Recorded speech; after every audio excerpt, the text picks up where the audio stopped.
And so when we think about this idea of criticism and what it means for us as educators, truly it can be paralyzing at times. But when we stop and we really think about this, we have to remember something. In order to be a critic, you don't have to be able to do anything, right? In order to be a film critic, for example, you don't have to be able to go out and make a movie.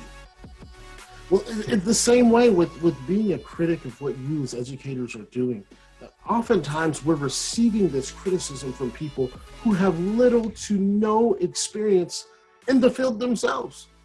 Now, we're not talking about the parent who is genuinely interested in helping you improve in your craft, and they're making good suggestions, timely suggestions that we would welcome as educators and how we can better serve the needs of their kids. That's not what we're talking about.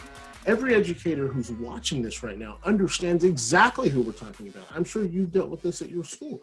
These individuals who, regardless of what you do, they're going to be critical.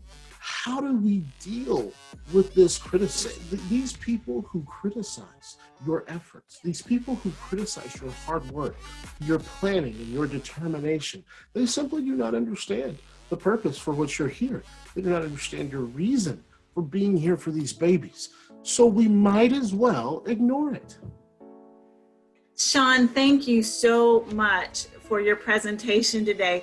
One of the things that I saw in the chat was people were describing you throughout the chat as being so passionate and so encouraging.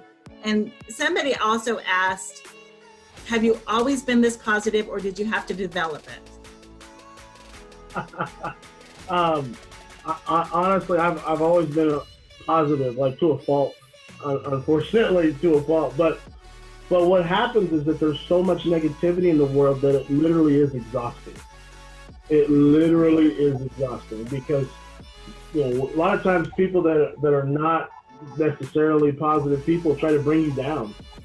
You know what I mean? And you're like constantly fighting against that. So it's a struggle at times, but this is just me. This is who I am. I agree. I'm a pretty positive person too, but when you get all the negativity of the world, it can have a tendency to pull us down. So I think we have to make those choices to surround ourselves with people like you who are pulling us up and challenging us.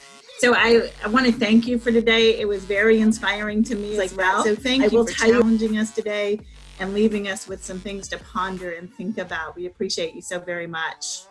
Absolutely. Thanks for having me. You're welcome.